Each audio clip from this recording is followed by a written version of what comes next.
different. Anyway, Gary, when did you get started in this business of interviewing?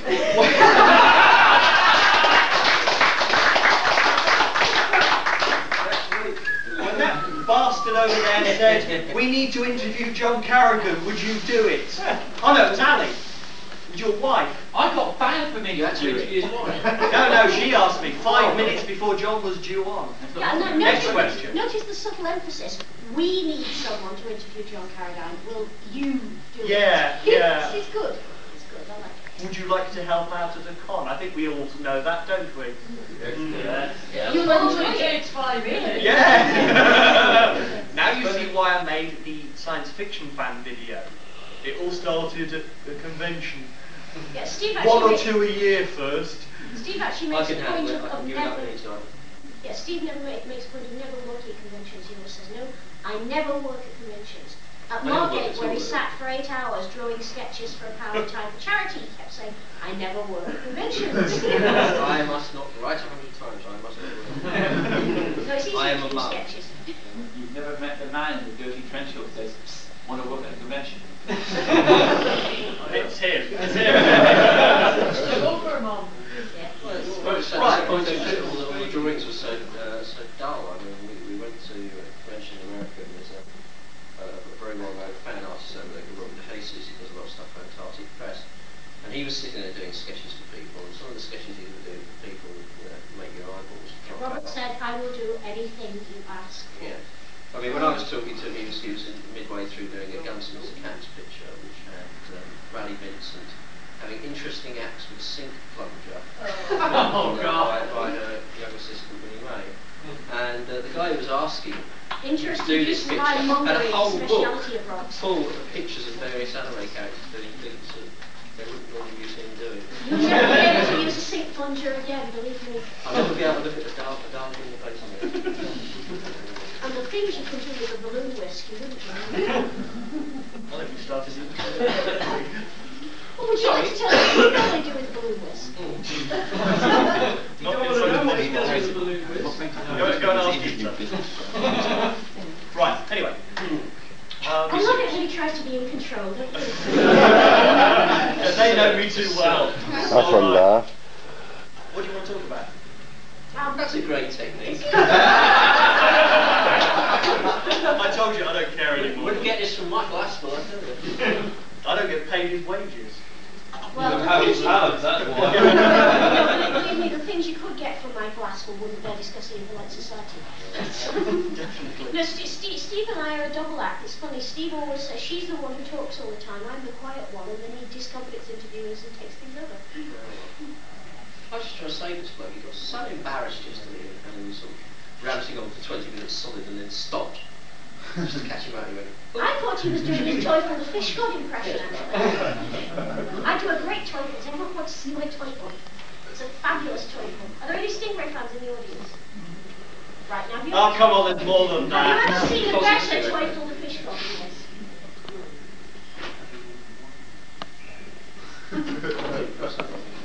Outstanding. Okay, we will get out and destroy toys. Sound's gone again. We actually have a friend who does a wonderful spotty dog as well, but I've never mastered spotty dog, so I don't know if it's funny. Anyway, you two. Oh, it's worth a try. Get three Scooties on stage. Yeah.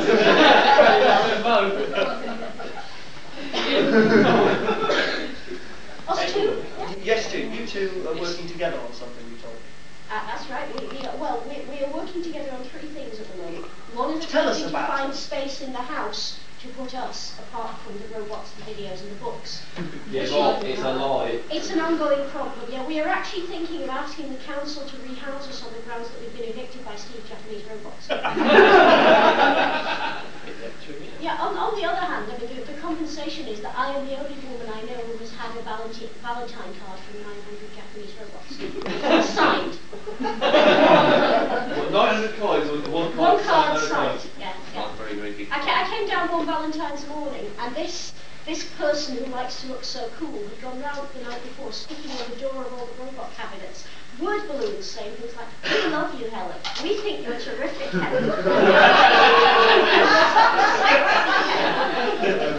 I stood there and I didn't know whether to laugh or burst into tears. There's my half man of fan. It does remind me of another Steve and Helen I know. And it's not robots, it's cuddly toys. Oh, well, we'll get to the cuddly toys later. Yeah. Don't run away, this will get exciting. But this hard man of fandom as well. This hard man of This fandom. interview was supposed to after the 9 o'clock walking show. It is after 9 o'clock. Oh, fair enough. It's been after a good hour and a half. His hard man of fandom image is also blown every time you show him a box of old Japanese animation books and magazines. Because he has this radar. Have you ever noticed that people walk into a dealer's room and they radar in all the things they want, even if you can't see them? Some people have a sort of sixth sense for a vibration that draws them to the next gen pictures, the old Trek novels, whatever. And Steve's is for elderly Japanese animation books and magazines. And when he goes into a dealer's room, it's like a Springer Spaniel. Where they suddenly stiffen and then he dives under the table. That was yesterday. The souls of these two trainers, as Steve under the table scrambles in these boxes of books and you hear utter curses and shit, somebody's cut bits out of this one, and oh bastard, they folded the cover and I've got all these. And then about 3 hours later he emerges behind a pile of magazines like this and I get a little voice coming around the corner saying, they were only $1 each. It's to eat them. She says, how are we going to get that back? No, you see, Steve is the creative end of the Just strap wings on the side and we'll fly back on the road. yeah, Steve is the creative partnership. He takes the big creative decisions like what do we put on the cover, which books do we acquire for our collection. I just do the very simple admin like packing and mailing the 57 boxes back from America and organising the suitcases. I'm sure all the women in the audience are familiar with this scenario because you can send things to your partners, right? Yeah, that's what I'm doing. Lots of women nodding there. Yes. We do. I should say it should be an 8-year-old go knocking No thanks, we got the 2-foot dingle dangly one. We thought it was rather more suggestive and easier to pack. Where'd you get the collar? What 2-foot dingy down? Well, there has to be some reason why I've stayed with you for 14 years. Yes. Anyway, moving on. Do some interview. The other thing. Now hold on. Great interview, Gary. Gary asked us about the things we were doing together, and one of them is trying to reorganise our house and our lunatic collections. The other is that we edit an FX magazine. I say it quite advisedly, we edit, because Steve is in total control of the visual universe. He likes that, it sounds better than he is. Also, it's true, because Steve recently acquired expertise on computers, now actually controls the whole image of the book. And this is really entertaining because when we came back from America on July the 12th this year, Steve had never touched a keyboard, any keyboard, in his life. And sitting in the office was 15 grand's worth of trade prices, gleaming, shiny, new computer equipment and scanners with Adobe Photoshop, Adobe Illustrator, Corel Draw, and all those arcade packages. And Peter Gall, our publishing partner, smiled sweetly at Steve and said, "We've got 3 weeks to put a magazine together on this lot." They were all very merciless and I sit there and laugh because every time I sort of touch buttons and expect things to blow up. And it's It's like that, to it be goes, slapped with a bill for 15 grand for something. It's quite daunting when you've never bought one of these things. but he has actually, I mean, people are so used to everyone using computers that you don't realise what it's like for someone who never has. And if any of you haven't seen this and you want to come and have a look, this is what Steve produced last month at the end of 3 months of having to use a computer 12 hours a day, 6 to 7 days a week to get the bloody thing out. And I think he's done an absolutely astounding job on it because he is a gifted designer. He makes me say this. This is where I embarrass him by praising him, rather than embarrassing him by describing his domestic performance. Washing up, I mean. He's a really gifted designer. He's a fabulous illustrator. You are very good at washing up when you know what to do. Right, apparently we've got another keyboard that does the washing up. But he's sort of been designing this for us, and he's actually put his own illustration work on hold for 3 months while he's mastered it. And we're hoping he can get back to it. Because as most of you know, if you haven't seen his folder, please do. He's spent about the last... My folder? 7 years doing Black Jerry Anderson Square. illustration work since '87. He's also done Doctor Who work, he's done 2000 AD, he's done a wide variety of other bits and pieces as you've heard us talk yesterday. And he's just a brilliant illustrator, so I'm really glad that he's getting on top of the computer and can get back to it. Yeah, it's a very big processor. So no, it is annoying really, because that's what I really want to do, is doing the artwork rather than doing the design. It's just that I don't really got anyone else to do the design. So. Well, actually, we are besieged by people saying, I mean, this is lovely. I can never believe how lucky we are. We get people ringing up and saying, please, can I work for you? I don't want to be paid. Just let me work for you. Please, right. take me, abuse me shamelessly, work me 17 hours a day, chain me to the word processor, but please let me work for you. And this is... Redirect them to the community. No, there are some moral depths you can't. And he is such a perfectionist that he's not bothered if it's free. It has to be good. And it also has to be good by Kyte standard. Yeah. And that's good. Frank Frazetta would have trouble getting Steve to let him work for us. Yeah, I tried, well, Bill Gates would have trouble getting Steve. Bill Gates would have trouble getting to work for anybody else. Yeah. Well, at least if he's dead, he wouldn't argue with you. well, it's awkward because, you know, I sort of... That's alright, you haven't seen our office. It's awkward because I have very different views on what I want to sort of see out I want things to look.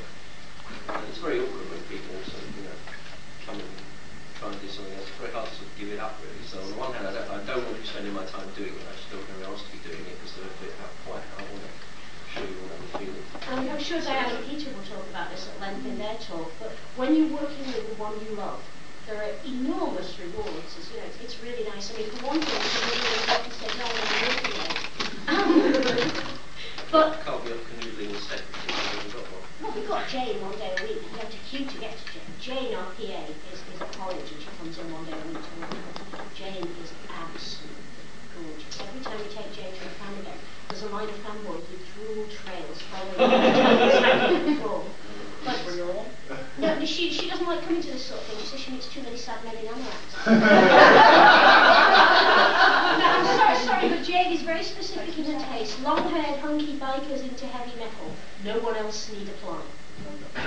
No, we have one or two of those. Yeah, but it's wonderful working together. And Steve is definitely, and again, this is me being smarmy and awful, he is the most talented person I've ever I won't be worked with. doing it for the play. Yeah. Getting all this outrageous praise. But you do get some interesting creative tensions, don't you? People straggling each other over breakfast tables. Well, the worst of it is, of course, that if you have an enormous row at work, what most of us would have done in our earlier incarnations, working full-time for someone else, is we would have slammed the office door, muttered curses, gone home and sympathised with our dearly beloved. The trouble is, how can you when the effing idiot that you're telling your dearly beloved about is your dearly beloved? I think we should actually adopt alternate persona for work and call them Fred and Ethel. And all of them will moan at each other about how awful Fred and Ethel are. Okay, I'll be Ethel. Yours. But it is great fun. No. All right, you say something. Go on. Tell us how you feel about working with the You're rambling. My nearest and dearest spends most of the year in a foreign country. I wonder if she's telling you something.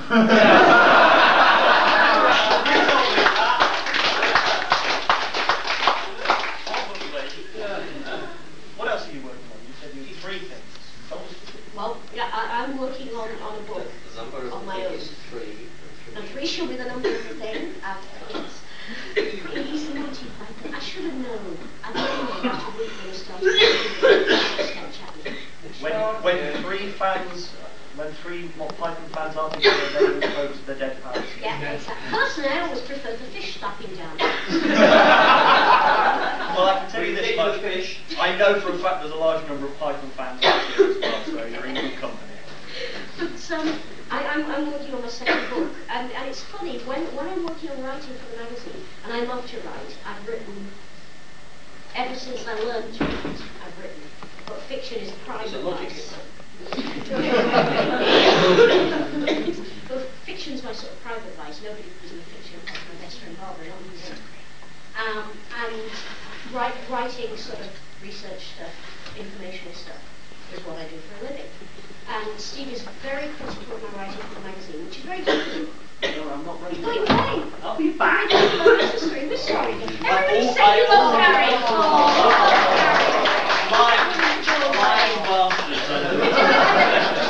You carry on. I know you're enjoying yourself. I write a lot of analytical stuff, and Steve is very critical of it. He's extremely good for me, even though I don't always think so at the time. But when I'm working on a book, So Bruce's Steve. when I'm working on a book and I'm working on the second book at the moment, I don't really like Steve to read it as I'm going through, because I want to get a big mass of work finished and then look over it and critique it. And he keeps stopping me every third paragraph and saying, "You haven't talked about this yet. When are you going to talk about this? Why haven't you got that in? Where is it going?" I mean, he is a fabulous writer's editor, but I doubt that he will survive 2 days with most authors because they'd kill him. But I know that the stuff I produce, when he's critiquing it, is probably better than the stuff I produce on my own. But I also work at Titan Books with a wonderful guy named David Barraclough, who is the sort of editor I think every editor would like to be, because he manages at one and the same time to be completely supportive and encouraging and absolutely brilliant at getting you to do things you didn't think you could do, like revise that chapter again, rewrite the whole thing. I think it's about time we rearrange this index. She can juggle that. She could have juggled. Yeah, he's astounding. He's an amazing guy. So that's the thing that I've been working on, aside from doing AFX and doing bits and pieces for most of this year. And it's going to be out in April, and it's called The Anime Movie Guide, which, as I was saying yesterday, is very misleading, because it's not actually a guide to anime movies, although there are anime movies in there. It's just that Titan do a series of movie guides, and they wanted this to sort of fit in with the series. It's funny that, because they wanted it to fit in with the series, but they're printing it in a different format at a different size, so they couldn't have the title I wanted in the first place. But what it is an attempt to give an overview of the most interesting 11 years of Japanese animation, the time when video began to be made for animation alone, which changed the market. And I've learned an awful lot writing it, one of which is never write a reference book, perhaps. I guess horrible. But it's been a really difficult thing to do, because you're doing multilingual research. I'm researching over 4 languages, only 2 of which I speak fluently, in one of which I have a 5-year-old's competence. And that's really, really tough. And Steve has just been incredibly helpful and supportive, because he is. And difficult and tedious, and yeah, but go with that. I've gone. I missed you every second you were there. Oh, I missed you every second you were there. So, go on, Harry, where have you been? What have you been doing that's interesting? Sorting the initiative, if you're Oh, fun. But Peter and Diana, as I say, we'll talk about working with what he loves. But if you like, I'll leave the room and Steve can talk about working with what he loves. He doesn't want me to find the names. Anyway, guide us in where you wish this conversation to go. Guide us when I have any father. All right then. You are very active doing these cons, etc. Steve tried to call me, but it hasn't worked. Not worked yet. I think Steve likes fandom, but he likes to be more sort of laid back, relaxed. He likes to be the one sitting in the bar who's bought drinks. Yeah, I go to a con and I feel twitchy if I'm not working. The number of times we've been at a gripe session and they've said volunteers for next year, and he has literally held both my hands and said, "No, this sounds fun." But I mean, I was involved in the first TrekCon in this country, which Jenny and Harry Alspencer ran back in '72, I think it was. I was involved very actively in TrekCons, and in particular the costume sewing, which has been my passion since I got the room. Until I got engaged, not to him, someone totally different. And like many female fans, I came under an awful lot of pressure from my non-fan partner not to get so involved with all this rubbish. She should give it up. Managed not to do it. And I'm actually, I should have said male fans in that as well. I should have said the leads. sometime you've gone out with a girl and you said, what do you want to do that for? I'm married to one. Just about. Yes, you can go, Martin, it's all right. Not my wife, right, but yeah. When I was younger, you know, go and play with your silly little toys. That's it, and that's a partnership that doesn't last long. I mean, when I first started professionally, it saved me. Acupuncture repair kit. Yeah. I think that's the whole quite adequately. Thank you. Gary was worried that I was going to lower the tone of this panel. But I love fandom, and I love doing things in fandom. And one of the things that I think certainly Trek fandom first, and fandom ever since has given me, is the idea that so many people who would call themselves ordinary, you know, oh, I'm just a housewife, oh, I'm just a factory worker, I'm just a postman, go off and use all this creative energy. I mean, not everybody is going to be a great talent, not everybody is going to make a living with creative energy, but everybody's got some. And to me, if I get dead philosophical for a minute, one of the worst things about modern Western civilization is that it doesn't unleash that creative energy that everybody's got, and it doesn't say whatever you do that's creative and enjoyable and life-giving is worth doing, and everybody around you should enjoy it and celebrate it and do it with you.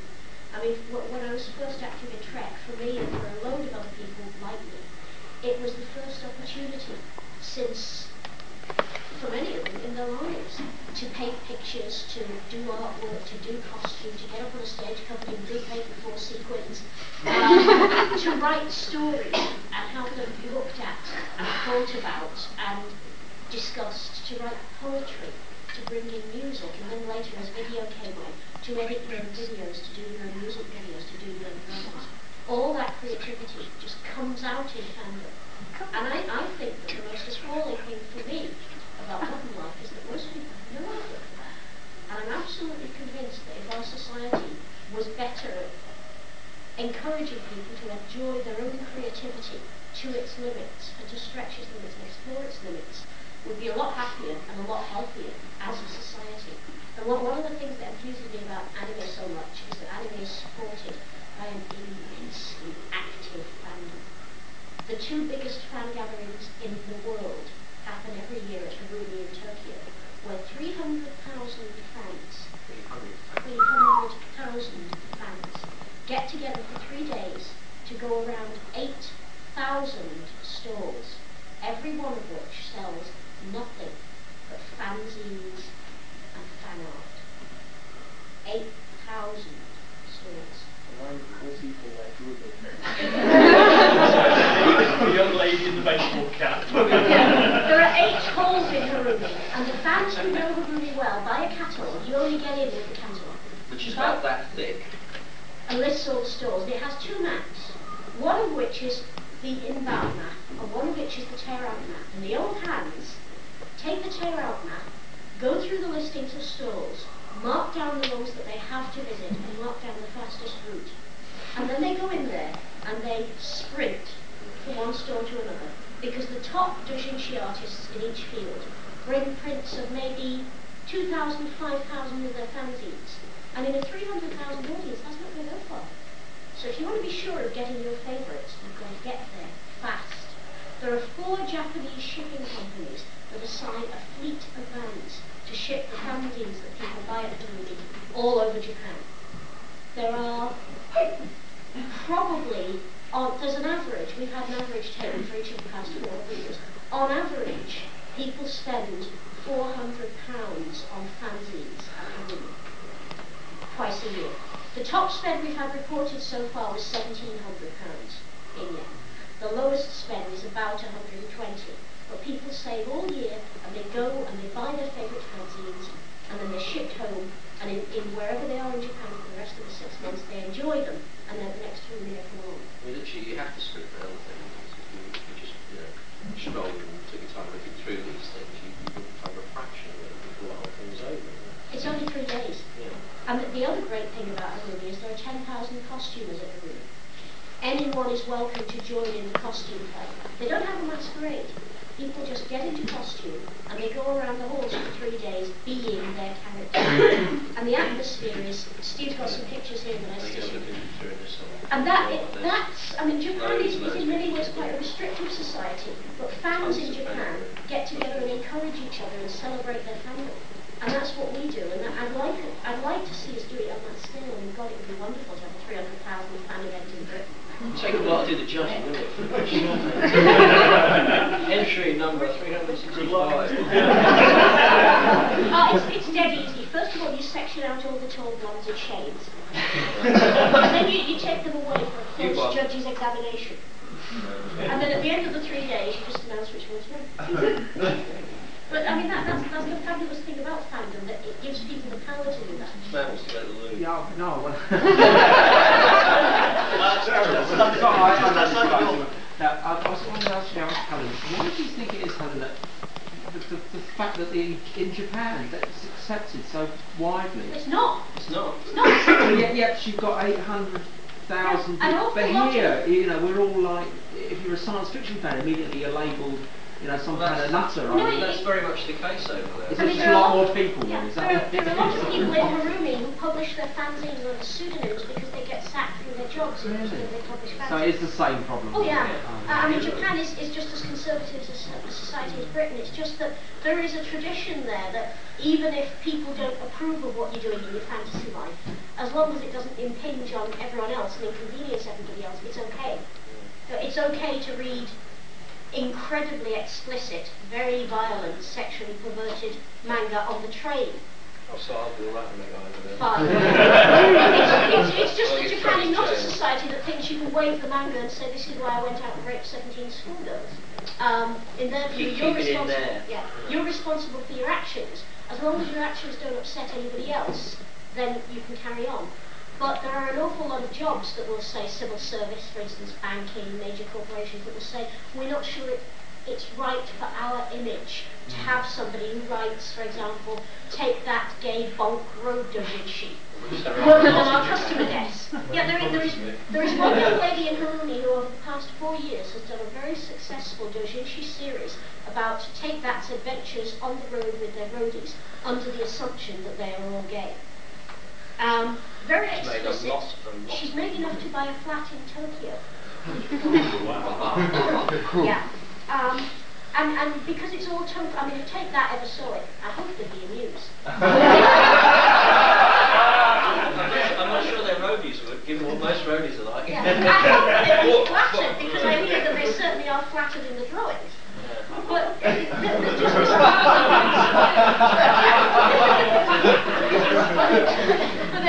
there is this sort of I think she's using guesswork, the artist, you know. We hope she's using guesswork. Artistic license, yeah. stupid form. That's it. Stupid.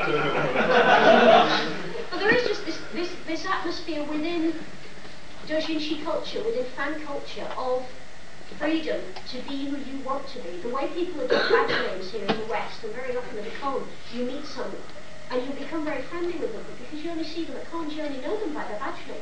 It's like my medieval society. I meet a lot of people who don't know me with this hair, but they know Eloisa, my character in the Far Isles, with blonde hair. And we live different lives interlocking, and doujinshi society recognises that and gives people the freedom to live those lives. Some of the best costume players get photographed extensively in pro magazines because their costumes are lovely, but they tend not to give their real names. A couple of them will, either because they're in a situation where they don't need a job, or because they have understanding employers. They work for small companies, creative companies, their skills are valued. Some doujinshi artists are pressured constantly with offers to turn pro and say no, either because they've spent 15 years working for Sumitomo Bank and the pension's pretty good and they may as well keep it as leave it to work full time, or because they like working in fandom. They say, fandom is my home, this is what I do, all right, I can make a lot of money being a full-time mainstream comic artist, but as a fan I'm happy, I'm secure, I'm loved, that's what I want out of my work, that's what I get. It's funny as well, because you see certain differences in the emphasis of sort of merchandising things. I mean, one of the main areas of merchandising in the West that everyone goes out and buys and that's t-shirts, with things on it, really favourite shows and all that. You get very little t-shirts in Japan with sort of characters on. because people don't like to just sort of wear things like that out in the street because everyone thinks they're nerdy and they're antisocial and tafu. Yeah, jackets sometimes will buy t-shirts, but they don't wear them. So it's not because they're embarrassed to sort of wear the things. They'll dress up in the most outlandish. If you look at some of the pictures of the costumes, they're the most outlandish costumes, but that's there amongst fellow fans. But to wear a T-shirt, with a cartoon character or something in the street, even a brands you as something. Yeah, because this term that they have, otaku, which is for real sort of like obsessive fans. It's not just to do with animation. It's you get sort of gun fans, you get sort of gun otaku who are sort of really into all sorts of replica guns or bands or motorbikes, anything.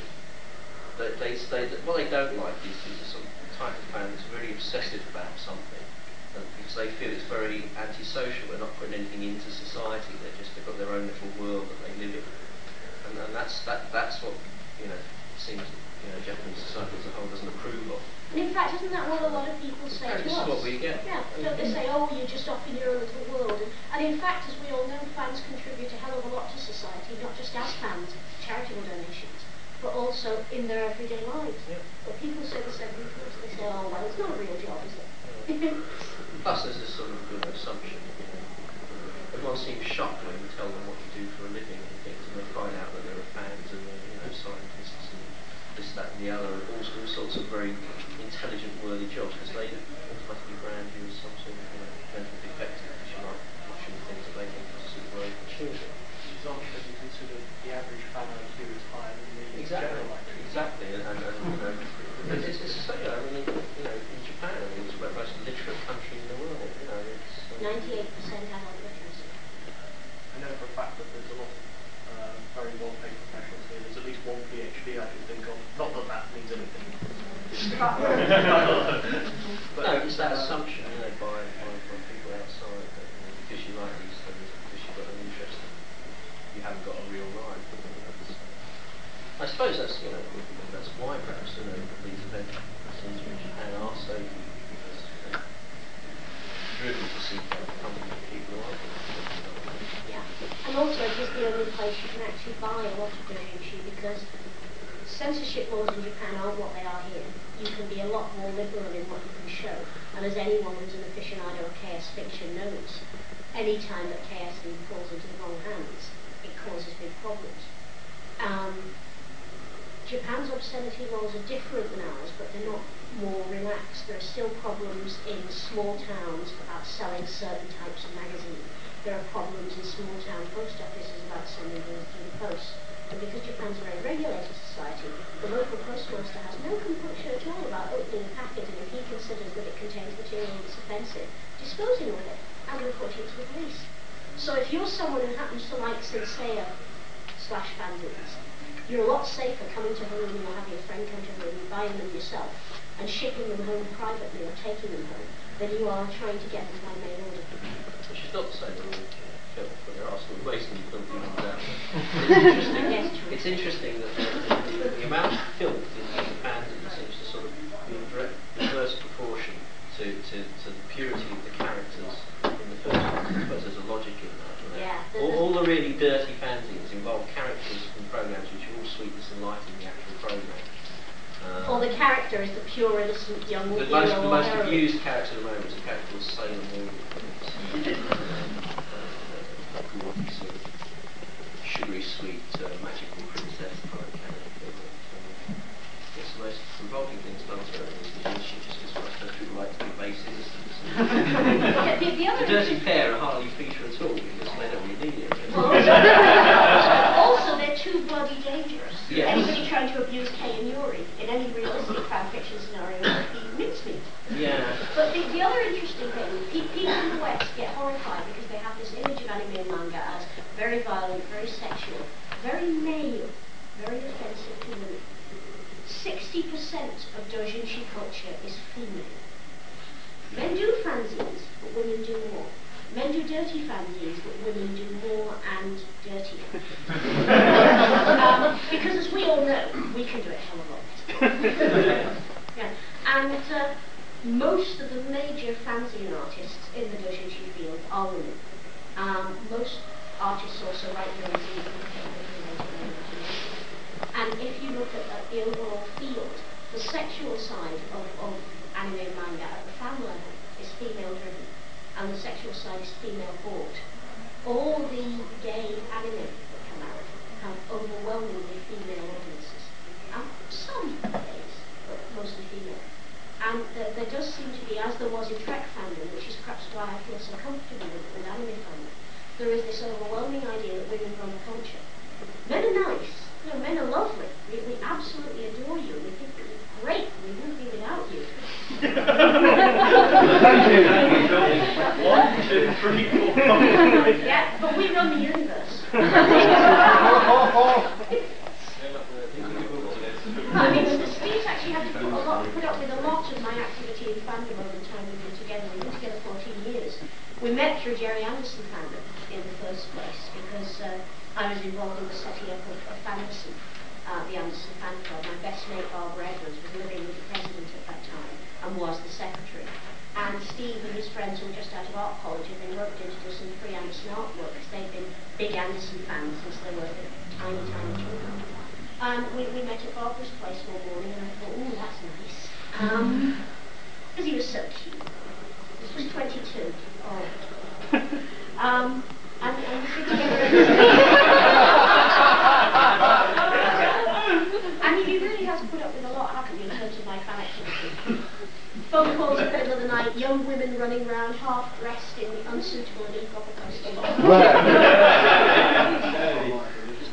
Yeah, he's let me do things. Now this is real dedication. Yeah, he actually not only didn't complain about having the flat taken over by 5 photographers and 7 female costumers with their packs of costume, so that we could have a mix and match swap costume and photo weekend. But he actually put film in his camera. I did not. Don't tell us to prove it. I have no photographic talent, so I just arranged a Baco foil. He also willingly was a victim For the for a set of backdrop. vampire shots. Yeah, he was so willing. He's the only vampire's victim I've ever seen lying there in every shot with a broad smile on his face. This vampire leans over him threateningly. It's difficult to destroy everything. Do you ever see in Britain, obviously not 300,000 fans that go to the store, do you ever see anything like that? Well, we used to have it in Trek fandom. I mean, I haven't actually been to a Trek con in 7 years because I haven't had time.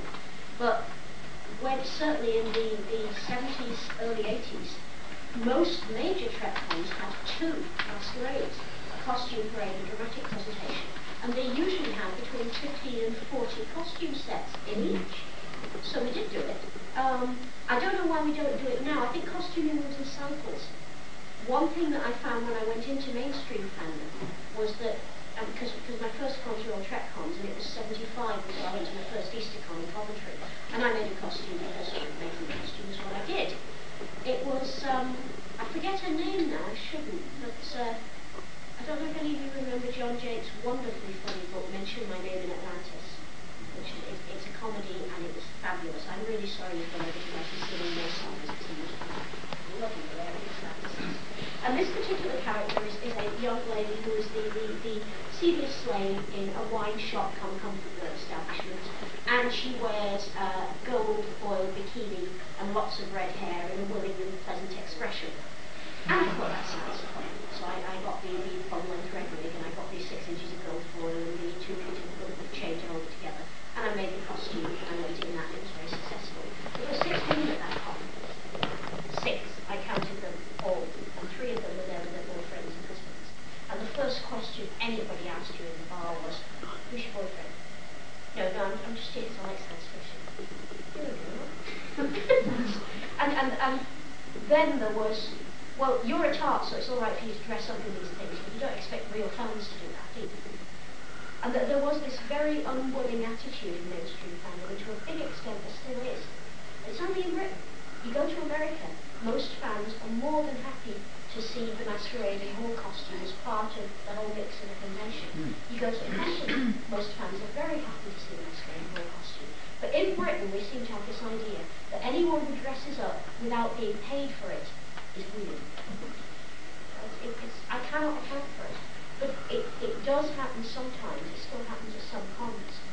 It's beginning to happen more at Armadacon. Over the 4 years we've been doing them, we've seen from no one in the masquerade to 15 in the last masquerade. So it is growing. But what it needs to encourage you, I think, is a more active fandom in costuming. And in fact, I'm part of a small and very loose group, loose in all sense of the word, I guess, that's trying to encourage British costuming. We've held 3 costume conventions so far. Next year at the EasterCon, we're going to run a costume stream. And we are starting a costumers contact list and newsletter. Every month we can get a list of other costumers mailed to you, and every quarter there'll be a newsletter. So if anybody's interested, write your name and address on a bit of paper, because we want all sorts of costumers, everyone interested in costume, photographers, models, even if you don't make costume, but you can model it, craftsmen, jewellery makers. We want to put all the costume skills in Britain together in a big pot and mix it up and see what comes out. So if anyone's interested, let me know a bit of paper and the rest. But Steve's contributions to my costuming are considerable. Unfortunately, it's a long time since I've had the time to make any, but he's always bought me tons of fabric for costumes. And he keeps designing all these amazing outfits, which one day I'm going to make time to make when I can find a master armourer and someone who can shoot steel like that. and some glue that will hold the bits on Boy Scout and try and That's it. Most costumes actually hold together by the power of prayer. Especially some that Sharon knows. Actually, no, Sharon's would fall apart by the power of prayer, is what you lot would do.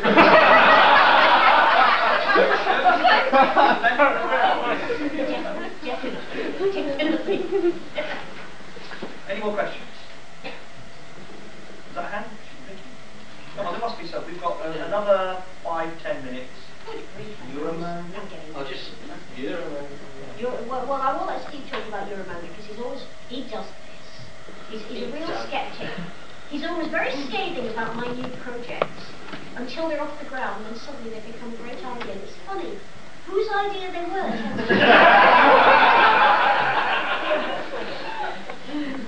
No, he likes to restrain me from being too silly. It hasn't worked yet, but he keeps trying.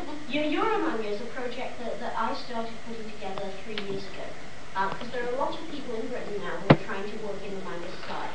Some of them good, some of them crap, but all of them wanting an outlet.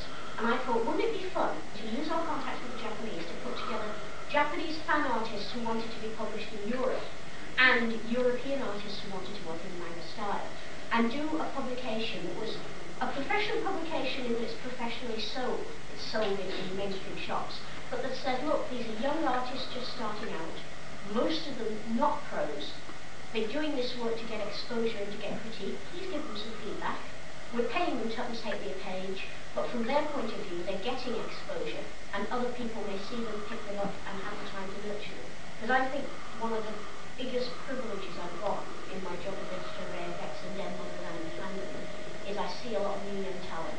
It comes to me, asks me for help, and I love working with new writers and new artists. I love kicking the shit out of them. No, because any writer and any artist, if they're honest, will admit that they actually need an editor, a mentor, someone to say to them, first of all, you're not as good as you think you are. But then, if you work at it, you could be better than you think you're capable. To sort of slow them down and get them off the derivative bit and point them in directions that they're ignoring because they really don't want to do all that anatomy practice. It's really hard. And make them achieve their full potential and make them believe in their full potential enough to work to achieve it. And that's one of the most fun things I do in Euromanga is only one of those. Unfortunately, 2 things have happened. First of all, we've had 2 changes of publisher because the magazine still doesn't make money. It pays us against us. It pays our writers slightly better, but it still doesn't make money. Because we've always said, sod profit, we're going to do quality. And that's why we ever said that. That was a rude thing. You kept insisting on it. You did it. It's all over you. Yeah, absolutely. It's all your. Everything is always your fault. Any man knows that. Amen. But you're I don't need to come up on this stage and get this. I get this all the time.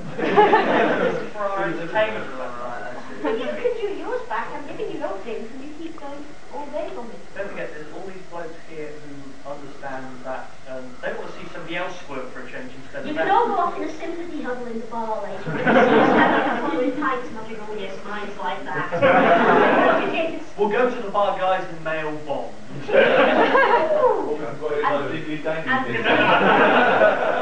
I'll bring the boss stick. Then we can all go down there with our whips, chains and manacles and do a live reenactment of us and say a box dodging shit. And you give the cameraman warning so he's got his film. But the cameraman will be the one hanging upside down from the bar and shit. There's a secret on Steve's face. So Euromanga has been stalled by our change of publisher. Our new publisher is actually receptive to the idea, but he said, let's get the magazine making money first, just a little bit of money, so we've got something to put into Euromanga, and then let's do it. Fine.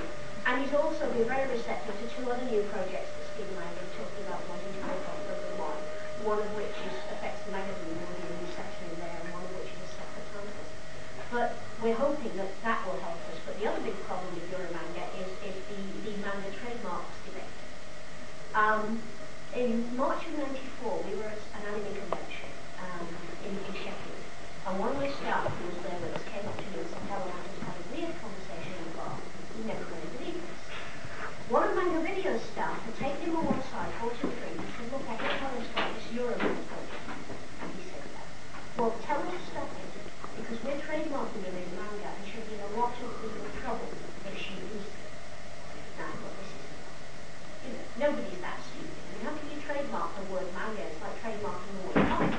I know Marvel and DC would do it if they could get away with it, but they wouldn't expect to get away with it. Luckily, in my own coincidence, I used to work for the patent office. And so I know how to bypass these screens of young ladies they put to stop you getting an answer to your inquiry. You know the way they do in all government offices. Yeah. And I rang the patent office on the morning and they said, oh yes, the application went in last July, here it is. And it covers the Manga Video logo and all its component parts.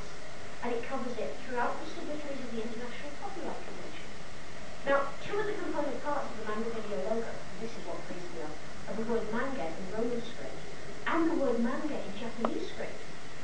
So if the trademark was granted, no Japanese company would be able to use the Japanese word manga without getting a license from Manga Video outside Japan. Yeah, it's brilliant. I mean, one of the things you've got to say about Manga Video, there's a big debate in anime fandom about whether they're the devil or a good thing, but they are the best marketers I've ever encountered. They are, if there's the lowest common denominator, they are brilliant at what they do.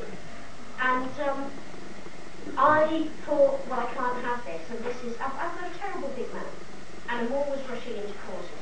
And I thought, it is unjust, unfair, improper, not right that somebody can trademark a word with knowledge to everything. So I started a campaign opposing it. As a result, the patent office have had more mail on this one topic than they've had any time in their 257-year history. I know a little guy called Stuart Wilmot who's handling the application quite well, and I'm ringing him time to time to see how it's going. And at one point he said to me, you know, 6 months ago, none of us in this office knew what the word manga meant. Now, none of us in this office ever want to hear the word manga. He said he's had patent agents walking into his office with a stack of photocopies of American, Italian, French and Japanese magazines, thumping them down on the desk and saying, now tell me you can trademark the word manga, and stalking out in Kyte. And apparently it's become quite an issue in patents and trademarks law, because patents and trademarks people are even more specialised in arcane law than fandom. Oh yeah, much more. And they feel passionately about the technical aspects of their work. And one of the technical aspects of their work is that while patents and trademarks are examined, scrutinised, and the decisions taken by the best experts that they have knowledge of, there are lots of little tiny arcane fields, like anime fandom in Britain, where in a particular country you might not have an expert, and therefore it's given to your usual comics trademark examiner, your usual literary trademark examiner. Now, if he doesn't know anything about Japanese animation and manga, how's he going to examine it? So he feels very defensive when a flaw in his knowledge is pointed out. And fair enough, because he's usually a very intelligent and very gifted guy, a great technician of his own work. And of course, other patents people agents' offices and so on, score points off each other. You didn't know what manga was, did you, Britain? Well, we did in Italy, so yeah. And so it's developed into quite a needle match among the patent offices of the world. Britain also didn't know that an application to trademark the word manga had been turned down in America the year before, and that's deeply embarrassing because every office is supposed to keep up with all patents in every other signatory country. But of course, again, anyone who works for a civil service knows what's happening. You may have the regulation on your desk, doesn't mean you have time to read it. So the manga debate got quite heated, and I'm afraid Manga Video don't talk to me. What's more, they don't allow any of their staff or their PR agents or any of their other people to talk to me either. So I took advice from the patent office and talked to Stuart Wilmot to talk to their legal people, and he said, strictly speaking, you could start using the word Euromanga, pending the outcome. And if the mark is granted, you could go to court and defend your right to use it. Only we can't afford to go to court. But he said it would actually be an awful lot better if, having spoken to me and written to me as you have done, and registered your intention to use the word, you waited for the outcome of the trademark case. Unfortunately, like every other government office in Britain, the Trademarks Office doesn't like making words. So it is perfectly possible that there may never be an outcome of this case. It's quite possible that they may never grant or refuse the mark. See, if they don't grant the mark, other people can still use the word. If they actually refuse it, the word becomes free and public forever and ever. Not granting it is a halfway house. You haven't actually said this person has exclusive use of it, but they can still put the TM bit by their logo.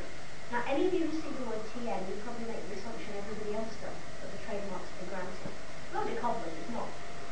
All TM means is trademark applied for. That puts a lot of people off using a word that they think is a trademark, when in fact it's not. If you see an R by a word, it's a registered trademark. But patent offices use this to avoid an awful lot of discussion and appeals and people phoning them up, making nasty phone calls. So at the moment, the Euromanga title is in suspension. The Euromanga concept may well go ahead under another name at some point, but I'm now kind of stubborn. I don't want to call it something else because Manga Video has got more money than we've got. I'd rather hold out for Euromanga, which isn't a good title anyway, it says what it is. So that's basically the Euromanga saga to date. Any further developments will have to await the decision of the patent office. Right, well, obviously I'll get some other questions, but we're not out of time. Oh, can we give you another question anyway? I should just say anyway that if anyone wants to come and follow and stuff in there and talk to me, ask me any questions about stuff, I was probably opening the bar afterwards. And, If you want to ask any questions, they're eminently approachable. Oh yeah, buy us a drink from anybody. That's what I've heard as well. Right, Diane and Peter will be up here any time now. As soon as I've rousted them out and got, probably, that's where I expect to find them. There's going to be a foursome. Norman, Cheryl, Peter, and Diane. So hang around. It'll probably be as light-hearted and very much as Well, I heard Peter talk for the first time yesterday, and it was one of the most entertaining con talks I've ever been to. It was really hilarious. We heard him talk this morning, didn't we? We saw everybody out of off. Not to hear Peter. So definitely hang on to that one because it will be a goodie. Okay. We're going to pop upstairs and